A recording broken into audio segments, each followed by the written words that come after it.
Welcome to today's deep dive. We are so glad you're joining us for this one. Yeah, we've got a really great one today. We do. Today we are taking a really fascinating look at the very nature of adversity. Right. Specifically, how we frame the obstacles, the hurdles, and the roadblocks that just inevitably pop up in our lives. Because they happen to everyone. Exactly. And we have a really compelling stack of source material to guide us today. It centers on an excerpt from a March 10th devotional and sermon by Pastor Hu Zikang. And within that text, he heavily references the teachings and analytical frameworks of Pastor John MacArthur. That's right. So our mission today is to use this text to explore a brilliant, deeply psychological lens for handling the things that try to derail us. It's a profound piece of analysis, and I think right off the bat, it is important to acknowledge that our source material today is fundamentally rooted in religious text and theology. Sure. But as always, our goal here isn't to endorse any specific religious viewpoint or take a stance on the theology itself. Right, we're just looking at the framework. Exactly. We are here to impartially unpack the concepts presented. And what is so striking about this particular framework is that whether you are a deeply devout person of faith or you're just, simply someone trying to navigate the complex, often frustrating dynamics of the modern workplace. Which is most of us. Right. The psychology of how this text breaks down adversity and applies to everyone. It offers a total paradigm shift for how you can view the struggles in your own life. It really changes the math on how you look at a bad day. It really does. Okay, let's unpack this. The source immediately takes us to a very famous story in the religious texts.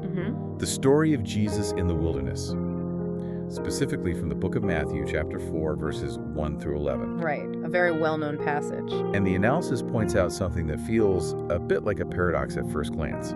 It notes that Jesus was actually led into the wilderness by the Holy Spirit, specifically to face this intense period of adversity. Yes. It wasn't an accident, it wasn't a surprise. And that detail, that is actually the linchpin for the entire linguistic and philosophical split MacArthur's framework wants to explore. How so? Well, the analysis zeroes in on the translation of the word temptation. Okay. Think about how we use the word test in English versus temptation. If I say, I am testing a bridge, I picture engineers. Exactly.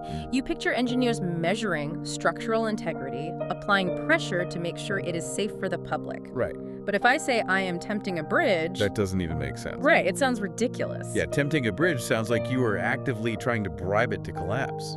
Precisely. And the source argues that in the original language of the text, the word used doesn't automatically carry a negative, sinister baggage. Interesting. In many contexts, it's morally neutral. It simply means a test or a trial, much like that stress test for a structural engineer. However, the analysis emphasizes that context is absolutely everything. In the specific context of this wilderness story, translating it as temptation rather than just a neutral test, well, that's completely intentional. Because of the negative connotation. Exactly. But wait, let me play devil's advocate here. Sure.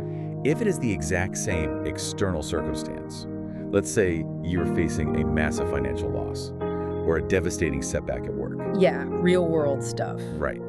How does this framework differentiate between a malicious temptation and a benevolent test? I mean, how do you know which one you're actually in? What's fascinating here is how the framework separates the exact same difficult circumstance into two entirely different categories based entirely on the intent of whoever is applying the pressure. The intent. Yes. On one side, you have the concept of temptation, which the text associates with Satan. Okay. The goal of temptation is strictly malicious.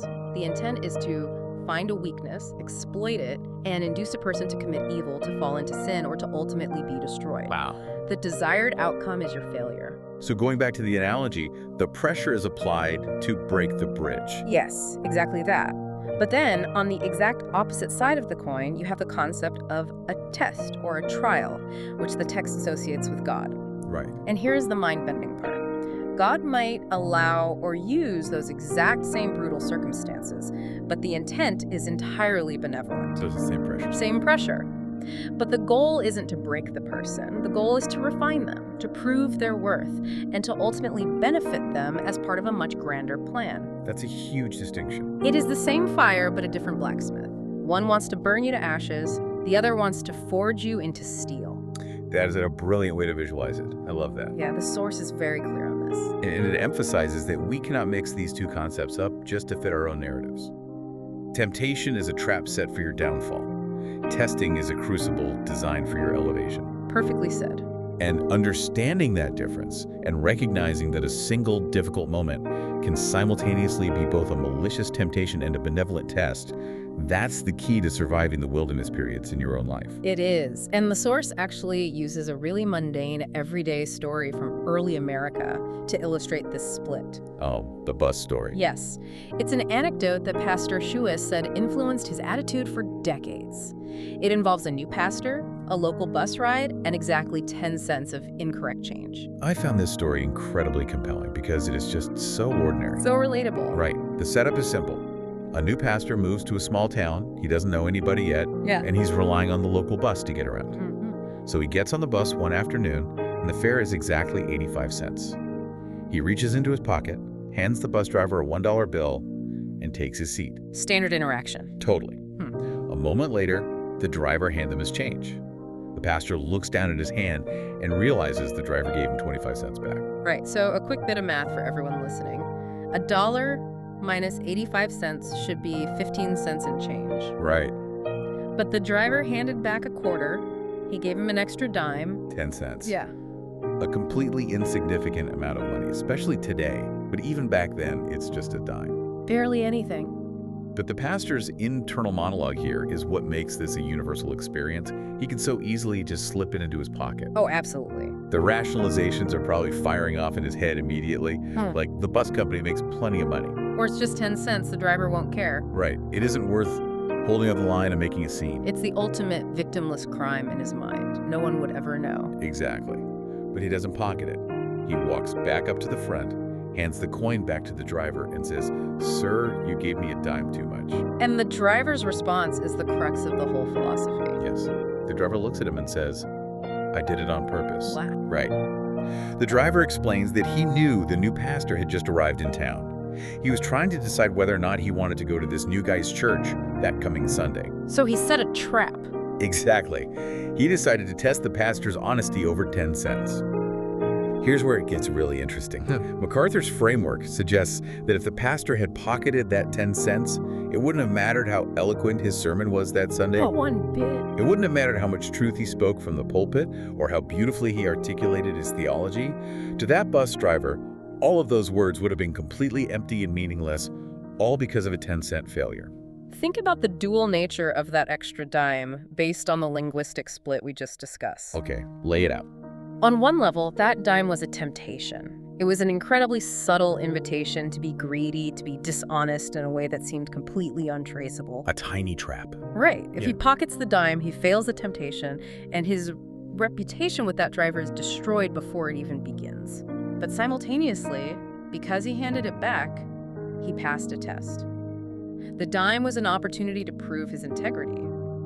By passing that microtest, he won the complete trust of the bus driver, who then decided he was willing to go listen to what this man had to say. Exactly. So the adversity, or in this case, the opportunity to do the wrong thing in a very small way, was used as a stepping stone to build character and trust. Yes. It reminds me of the analogy the source draws to physical training, who compares the testing process to the grueling regimen of an athlete or a soldier. It's a great analogy. He uses this incredible phrase, noting that this kind of training involves eating a lot of bitterness. Eating bitterness, it's such a visceral way to describe it. It really is. It implies that it is painful and involves suffering and pushing past your limits.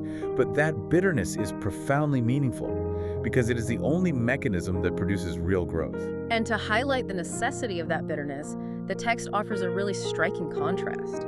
It brings up a very modern phenomenon. Right, the wealthy second generation. Yes, referring to the heirs of massive family fortunes or corporate empires.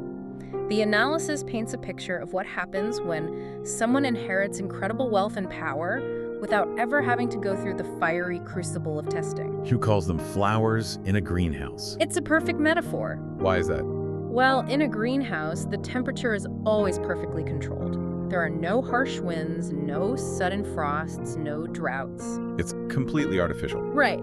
The flower grows quickly and looks beautiful, but it is incredibly fragile. The argument here is that because these heirs have never been tested, because they haven't had to face those small 10-cent temptations regarding money, power, or integrity, they lack the internal infrastructure to handle real adversity. They skipped the training Because camp. of gray. They never had to eat the bitterness. First generations build the wealth with blood and sweat.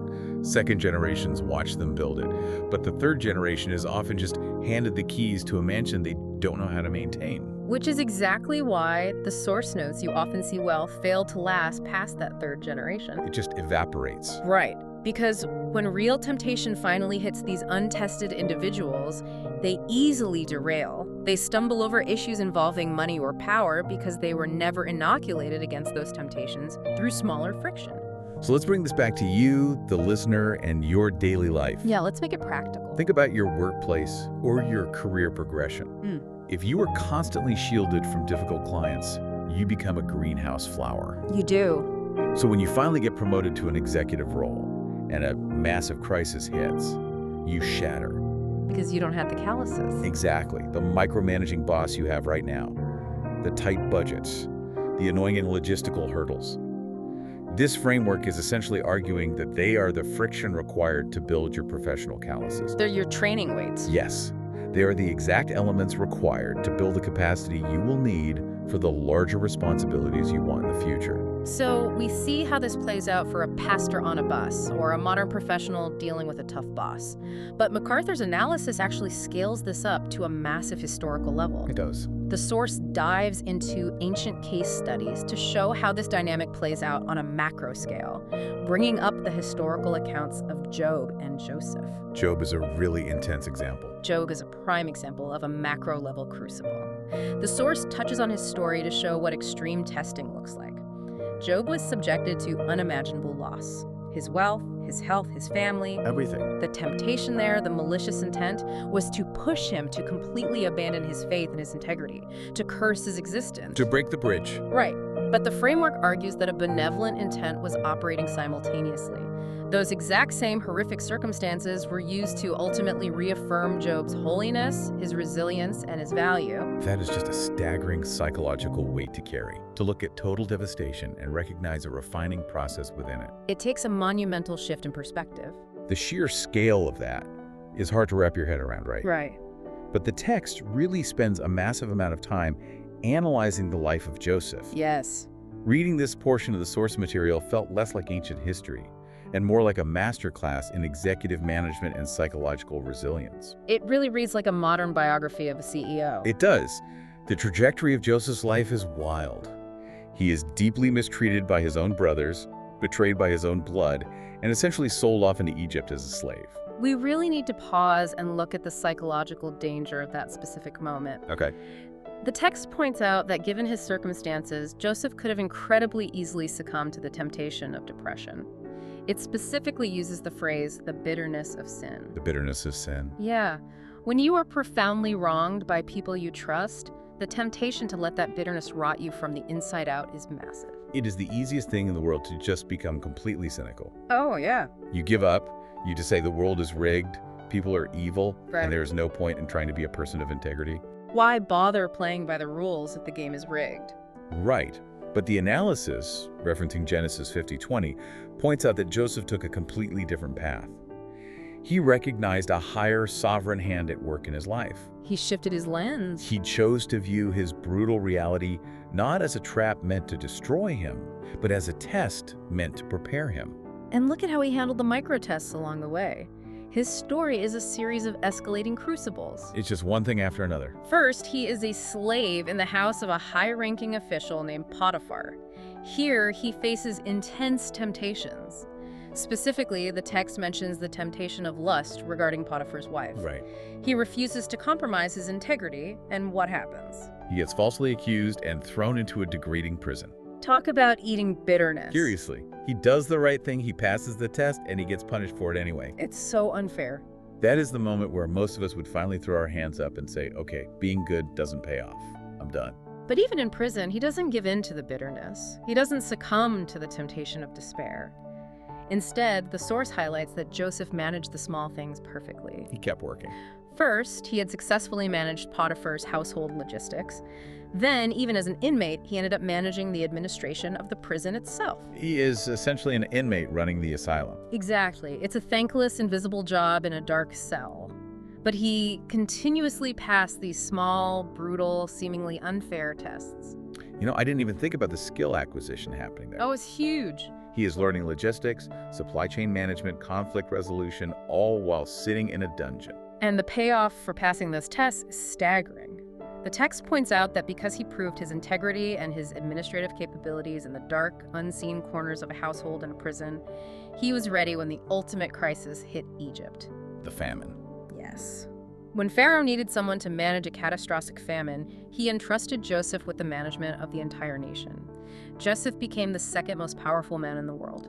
From a dungeon to the palace. Here is the synthesis the text wants us to grasp. If Joseph had been handed the keys to Egypt on day one as a young, favored son who had never faced hardship... If he'd been a greenhouse flower. Exactly. If he was a greenhouse flower, he would have spectacularly failed. Millions would have starved. Wow. It was the grueling, unfair tests, the betrayal, the false imprisonment that built the specific capacity he needed to save a nation. It was the training camp. Right. If he had become bitter in prison, he wouldn't have learned how to manage. He had to pass the micro tests to survive the macro crisis. It is such a powerful reframe of unfair circumstances. As we bring all of this together, the source material leaves us with a very vivid, almost startling warning. What's that? It says that life is constantly filled with traps. It beautifully and a bit terrifyingly describes these temptations as landmines and naval mines that are constantly surrounding us, hidden just out of sight, waiting for us to make a wrong step. If we connect this to the bigger picture, the text is reminding us that navigating a minefield requires incredible situational awareness. You have to be awake. The source uses the classic imagery of needing to be wise as serpents and innocent as doves, comparing us to sheep being sent among wolves. Right. You cannot walk blindly through life assuming every shiny object is a gift or every extra dime is just good luck. But simultaneously, you have to realize that the suffering of the minefield, the exhaustion of the training camp, isn't just to make you miserable. It has a purpose. It is the exact mechanism designed to build you up. It is the curriculum for your ultimate purpose. So what does this all mean? It means that the next time you face a frustrating hurdle at work, or a tempting shortcut that no one would ever notice, or an unfair situation that makes you want to drown in cynicism, you need to remember the bus driver's dime. Remember the 10 cents. You need to remember that the 10-cent test in front of you is an audition for the trust and the responsibility you'll be handed tomorrow. It requires a massive shift in perspective. You are moving from being a passive victim of your circumstances to becoming an active participant in your own refining process. You start looking for the lesson in the friction. To that end, we want to leave you with a final thought to mull over as you go about your day. Leave them with something good. Think about the biggest, most frustrating challenge in your life right now. The thing that is causing you the most stress, the most exhaustion, or the most bitterness. What if that challenge isn't a roadblock designed to stop you, but rather a carefully placed 10-cent test by life itself? That's a powerful thought. And what if your ultimate promotion, your deepest growth, is waiting on the exact other side of how you handle that specific frustration? How does viewing your current obstacle as an intentional audition fundamentally change the way you will react to it tomorrow? That is a question that puts the power entirely back into your own hands. It really does. Thank you so much for joining us on this deep dive today. We hope this framework gives you a new tool for navigating the minefields and the testing grounds of your own life. Keep learning, keep questioning, and we will catch you on the next one.